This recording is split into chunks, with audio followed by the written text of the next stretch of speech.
इसी से तुम्हारे वंश का विनाश हो जाएगा। श्राप दे दिया। अब जो लड़के थे होश गुम हो गया। भागते भागते पिताजी के पास गए, भगवान कन्हैया के पास, और बोले पिताजी पिताजी गजब हो गया। भगवान कृष्ण बोले क्या हुआ? बोले एक महात्मा जी आए हैं, उन्होंने मुझे श्राप दे दिया है कि जो पेट में कढ़ाई बांधे नाटक कर रहे हो, उसी कढ़ाई से तुम्हारे वंश का विनाश हो जाएगा। आप जो है, भगवान कन्हैया ने कहा कोई बात नहीं, श्राप तो लगेगा जरूर, क्योंकि कभी श्राप लगता था, जो कही दे काऊ को तो लग जाए। तो भगवान ने कहा श्राप तो अमित नहीं होगा। कुछ लोग द्वारकापुरी वासी इकट्ठा हुए, पुराने बुजुर्ग, आप कृष्ण के पास गए, बोले कन्हैया आप तो भगवान हैं, आप हमें बचाइए, क्योंकि दुर्वासा जी ने श्राप दे दिया है, हमको बचाइए। तो कहा कि इस श्राप से कैसे मुक्ति मिलेगी? भगवान कन्हैया ने कहा एक काम करो, जितने वंशी हो, जितने वेदवंशी हो नर, स्त्रियों को छोड़ करके जितने नर हो, सभी लोग जाइए यमुना नदी के पास, वहाँ प्रभात क्षेत्र में स्नान करो। जब स्नान करोगे तो तुम्हारा जो है पाप कट जाएगा। क्योंकि जो यमुना जी है, तो ये यमुना जी सूर्यदेव की बेटी है, यानी यमराज की बहन है, सूर्यदेव के पिताजी हैं। तो यदुवंशी 56 करोड़ वंशी वहां से चले। जो बालक आज पैदा हुआ उसको भी लिया साथ में, जो बालक कल पैदा हुआ उसे साथ में लिया, लेकर के चले और यमुना जी के किनारे आए प्रभात क्षेत्र में, और वहाँ क्या किया, स्नान करने की वजह से बैठे हुए थे।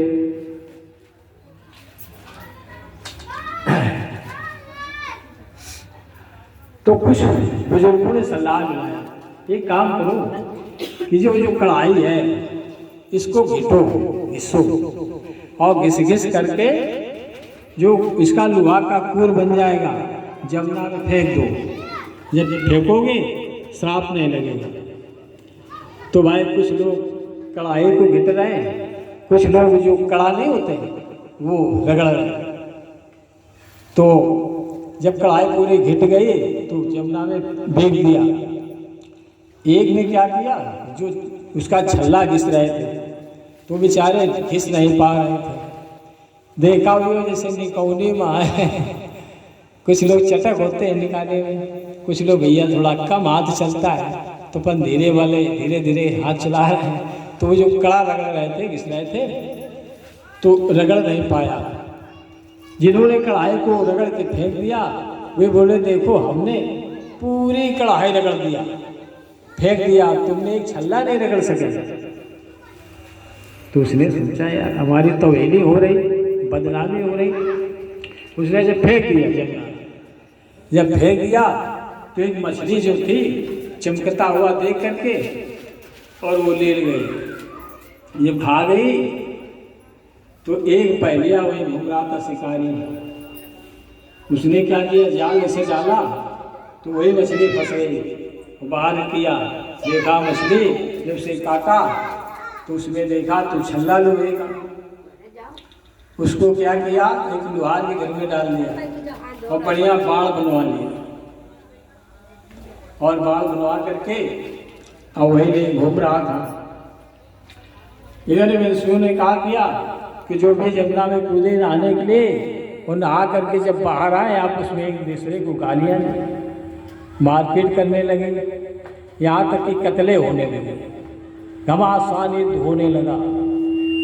एक दूसरे को मारे, गर्दन पकड़ फेंक दे, किसी के हाथ उखाड़ डाले, किसी के पैर उखाड़ दे, यानी से जान से मारने लगे। इसी प्रकार से 56 करोड़ वंशी आपस में न लड़के मरे जा रहे हैं। भगवान कन्हैया भी वहीं घूमते आ गए। कहा ये क्या कर रहे हो? अरे युद्ध ना करो, अरे नहाओ, नहा करके अपना पाप मिटाओ, क्यों ना लड़ाई कर रहे हो? पर किसी की बात नहीं सुन रहे हैं। भगवान ने क्या किया, एक धातु को उखाड़ा, वो मूसल बन गया, उसी से मारना शुरू कर दिया। भगवान ने भी बहुत से मारे, करोड़ों की संख्या में मूसल से, बाकी आपस में लड़ लड़ के मर गए। इसी प्रकार 56 करोड़ वंशी समाप्त हो गए, आपस में लड़ लड़ के मर गए। भगवान ने कहा था कि यमुना नहाओ तो पाप कटेंगे, कि तो भी सब 84 में चले गए। नहाए, नहा के युद्ध करते थे, क्योंकि काल ने लड़वा दिया, काल ने लड़वा दिया। जो दुर्वासा महात्मा थे वो काल का अवतार थे, उन्होंने आपस में लड़वा दिया। सब लड़ लड़के बेचारे मर गए और सब 84 में चले गए। हेलो, सभी 84 में चले गए। फिर क्या हुआ, भगवान तो थक गए, तो भागते हुए एक वृक्ष के नीचे बैठे और जा करके आराम कर रहे थे। तो ये पैर पैर में चढ़ा के लेटे हुए थे और वो बैलिया घूम रहा था। उसने देखा कोई शिकार आज नहीं मिला है, सुबह से दोपहर हो गई। तो झाड़ी के पास में जब गया, तो जब झाँक करके देखा तो जो पदम था भगवान के पैर में वो चमक रहा था।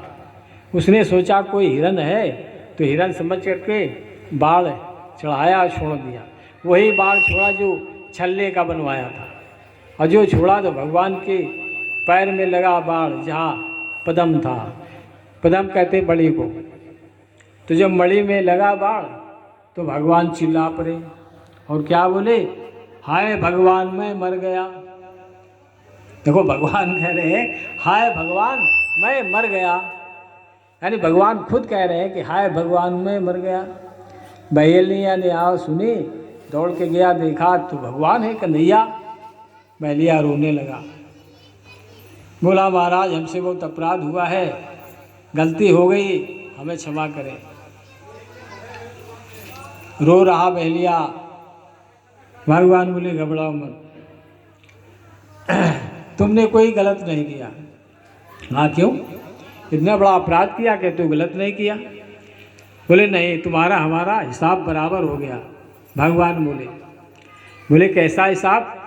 भगवान कृष्ण बोले त्रेता युग में हम राम थे, तुम बाली थे, हमने तुम्हें मारा था छिप करके, आज तुमने मुझे मारा, तो बराबर हिसाब हो गया है। तो भगवान ने कहा कि कर्मों का भोग भोगना पड़ता है। जब हमने कर्मों का भोग भोगा और बदला दिया, तो संसार में जितनी जीवात्मा है जो जैसा करेगा तो भोगना पड़ेगा और बदला देना पड़ेगा। कि काया से जो पातक होई और बिन भोगे बचे है ना कोई। ये काया से पाप हो जाएगा तो भोगना पड़ेगा।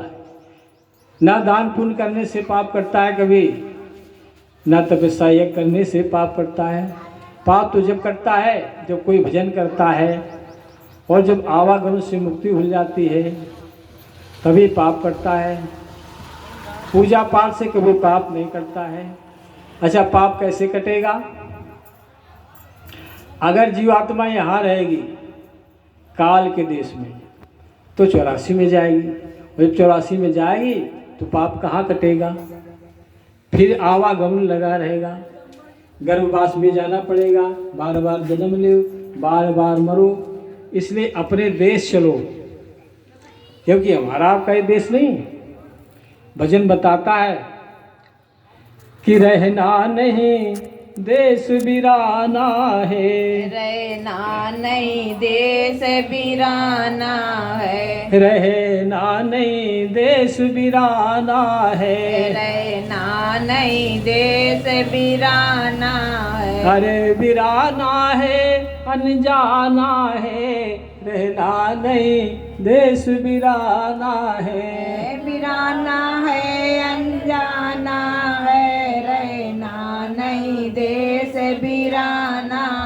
अरे संसार झगड़ा का झांखर, ये संसार झगड़ा का झांकर, जे संसार झगड़ा का झांखर, ये संसार झगड़ा का झांकर। आग लगे जल जाना है, रहना नहीं देश बिराना है। आग लगे जल जाना है, रहना नहीं देश बिराना है। रहना नहीं देश बिराना है। रहना नहीं देश बिराना है। ये संसार काटन की बिनई, ये संसार काटन की बिनई, ये संसार काटन की बिनई, ये संसार काटन की बिनई। उलझ उलझ मर जाना है, रहना नहीं देश बिराना है। उलझ उलझ जन्म जाना है, रहना नहीं देश बिराना है। रहना नहीं देश बिराना है। रहना नहीं देश बिराना है। ये संसार भादों की नदिया, ये संसार बादों की नदिया, ये संसार भादों की नदिया, ये संसार बादों की नदिया।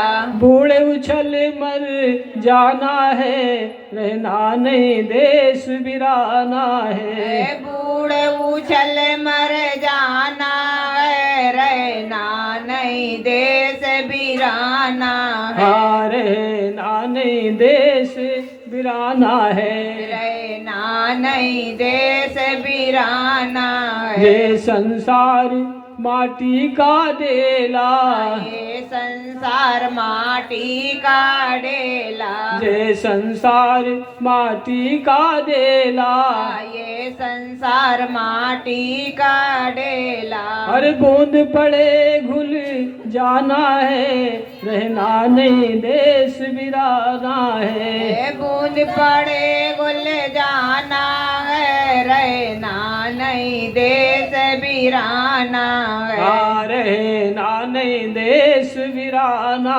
है। रहना नहीं देश बिराना है। कहे कबीर सुनो भाई सब जन, गात कबीर सुनो भाई सब जन, गात कबीर सुनो भाई सब जन, गात कबीर सुनो भाई सब जन। अरे सतगुरु चरण ठिकाना है, रहना नहीं देश वीराना है। सतगुरु चरण ठिकाना है, रहना नहीं देश बिराना है। रहना नहीं देश वीराना है। रहना नहीं देश बिराना है। बोले सच्चे दरबार की जय। जय। जो ये वीराना देश है, इसका है काल माया का। जहाँ बैठे हो ये काल माया का देश है, ये मृत्यु लोक है। यहाँ अगर जीवात्मा रहेगी तो जन्म और मरण के चक्कर से कभी छुटकारा नहीं मिलेगा। आज से नहीं, अनंत काल से जब से इस पृथ्वी की आकाश की रचना हुई तब से ये नियम चक्र चल रहा है, चलता ही रहेगा। इसलिए अपने देश चलना है। स्वामी जी कहते हैं अपने देश चलो, ये हमारा आपका देश नहीं। यहाँ तो जीवात्मा मोह के चक्कर में फंसी है। ये हमारा परिवार है, हमारे रिश्तेदार हैं, हमारा मकान है, हमारी खेती है, हमारे नाती है, लड़का है, बहुरिया है, पड़ोसी है, सब मोह का जाल है। मगर इस मोह के जाल में के बीच में रहते हुए भजन करना है। जब तक भजन नहीं करेंगे तो इस जाल से कभी निकलने को नहीं मिलेगा। इस जाल से निकलने का एक यही अवसर है कि भजन करो।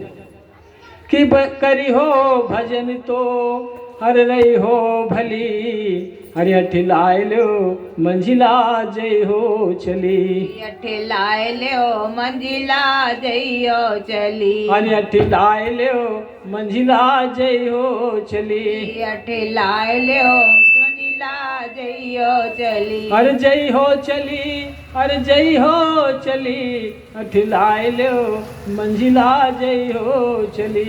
जइयो चली, अरे जइयो चली, अठिलाए लो मंजिला जइयो चली।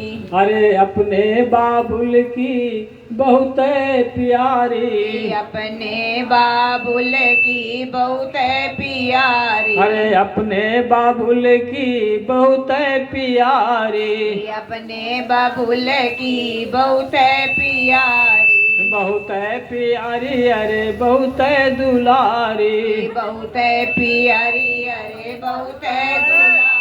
अरे घी दूध में हवो पली, अठिलाए लो मंजिला जई हो चली। घी दूध में जइयो चली, अठिलाए लो मंजिला जइयो चली। अरे घी दूध में हवो पली, अठिलाए लो मंजिला जई हो चली। घी दूध में हो पली, अठिलाए लो मंजिला जइयो चली। हाँ अठिलाए लो मंजिला जई हो चली। अठिलाए लो मंजिला जइयो चली। हर जब यमदूत पकड़ ले जई है, जब हमें दूत पकड़ ले जइए। जब यमदूत पकड़ ले जई है, जब हमें दूत पकड़ ले जइए। तब ही याद पुरानी आई है। तब याद